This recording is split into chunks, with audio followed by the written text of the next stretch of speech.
Salut les amis, j'espère que vous allez bien.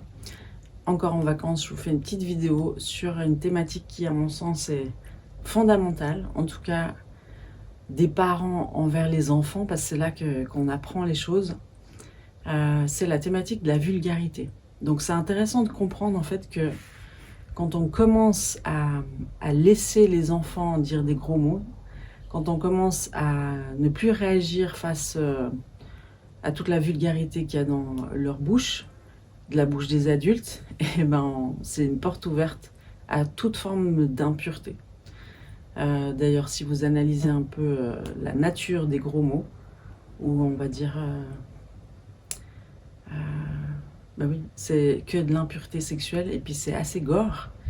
C'est tout ce qui est sale, tout ce qui est indécent, c'est toutes ces choses-là. Et puis comme je vous disais dans la vidéo précédente que la vie et la mort est au pouvoir de la langue, ben une chose que l'ennemi va faire, c'est qu'il va essayer de venir pervertir notre langue, ou il va essayer de nous faire croire qu'on peut dire n'importe quoi et que ça n'a aucune conséquence. Mais en fait, il faut réaliser que ça commence par la bouche.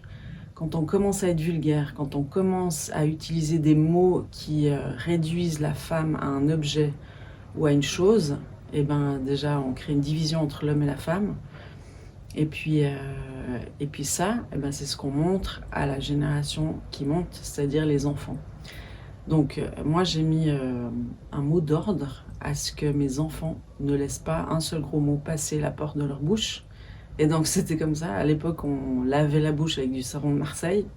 Je sais pas si c'était très efficace en fait, mais en tout cas on signifiait qu'il fallait pas dire de gros mots, donc ça c'est déjà une chose. Et puis j'aimerais faire une petite parenthèse très importante en fait, c'est que si on peut pas enseigner à nos enfants à ne pas dire de gros mots, et nous on en dit. Parce qu'un enfant il va apprendre plus du modèle que de la substance de nos paroles ou de ce qui sort de notre bouche. Il va apprendre du modèle, c'est-à-dire c'est comment nous sommes nous, comment on se comporte, ce qu'on dit, qui va les impacter beaucoup plus que ce qu'on essaye de leur transmettre. Et ils voient tout de suite s'il y a un décalage entre l'enseignement qui sort de notre bouche et notre comportement. Alors là, l'intégrité, elle est testée direct. Donc, il faut pas laisser un enfant dire des gros mots. Il faut juste pas le laisser. Il faut lui signifier que c'est grave. Parce que si on le laisse, si il en entend, déjà il en entend à l'école, mais si en plus il en entend de la bouche de ses parents, ben c'est grave en fait. Parce qu'il se dit, bah c'est pas grave, donc je peux en dire. Et puis tout d'un coup, il y a une espèce de négligence, il y a le niveau de respect et d'honneur diminue drastiquement. Et puis là, c'est une porte ouverte à la mort en fait. Parce que comme c'est l'honneur qui libère la vie, ben, le déshonneur, la vulgarité, ça libère la mort. Donc on est dans une culture de mort. Regarde autour de toi, même toutes les images qui sont sur le corps des gens, c'est des images de mort, la plupart du temps. Et puis le langage qui sort de la bouche des enfants et des jeunes, c'est un langage impur et mortel, sale. Enfin, donc c'est pas une mince affaire, c'est ça que j'aimerais dire, c'est grave. Donc qu'est-ce que j'enseigne à mes enfants quand il y a un gros mot qui sortait de leur bouche? Déjà, ils savaient que c'était grave, du regard de Julien et moi. Et puis après, on leur faisait répéter de leur bouche. C'est comme si c'était un lavage de bouche, mais par la parole, parce que c'est ça qu'il faut leur faire comprendre, c'est que la parole est puissante. Donc tu peux pas juste faire passer n'importe quoi par ta bouche. Tu peux pas faire entrer n'importe quoi par tes oreilles et par tes yeux, mais après tu peux pas faire sortir n'importe quoi par ta bouche. Et puis d'ailleurs, c'est ce que l'ennemi veut faire, il essaie de faire rentrer des choses par les films, dessins animés, tout, par de la musique impure, pour que ça ressorte à un moment donné par la bouche. Parce une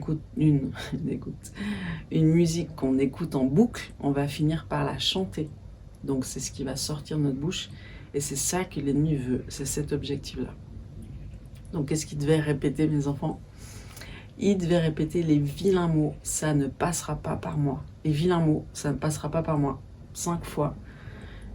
Et puis donc voilà, c'est comme ça que ça intègre. Donc voilà, la vulgarité, ça nous mène directement à l'impureté, à l'irrespect, à la violence et à toutes ces choses qu'on veut pas dans nos vies.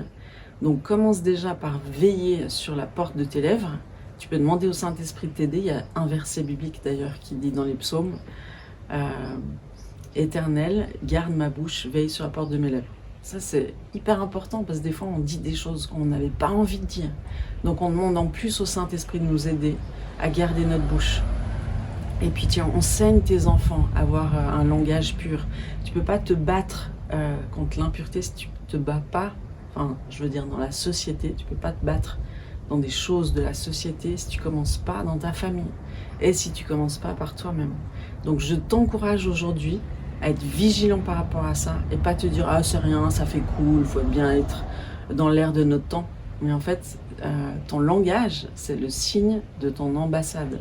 Et comme tu es ambassadeur de Christ, ben, ton langage, il doit être raccord avec ça.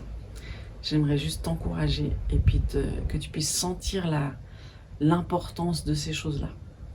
Et que tu ne sois pas en train de cautionner ou de nourrir l'esprit de ce monde, mais que tu puisses vraiment être le saumon qui nage à contre-courant. Voilà, sois béni dans cette belle journée. Et puis ton couple, ta famille, tes enfants, si tu es célibataire, ben, ta vie de célibataire avec tes amis.